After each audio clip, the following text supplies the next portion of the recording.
Vilko, hokej 2-2. To je dobre. To je dobre. Jasné.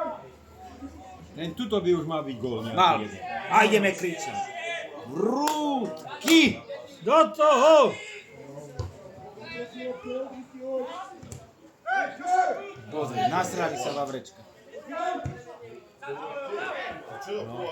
Tento hrával za námiesto celý život.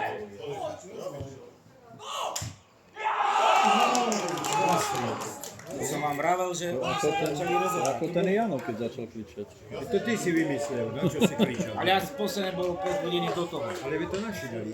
Teda na vlastný bol, nie? A toto sa chlapci majú, je to vidno po polčase, že oni prišli ako vymedení. Číslo 17, Igor Kluska.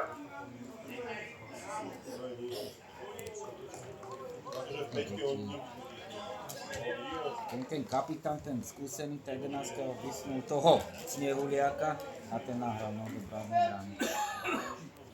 No to už teraz budú držať, budú odkopávať len tak. A prečo by odkopávali, keď naši nič nehrajú? Ne, tak. To pomohlo im. Ale chlapci, veď ešte máme celý polčas. No je dobré, ale ako sa doťahujú na sebavedomie.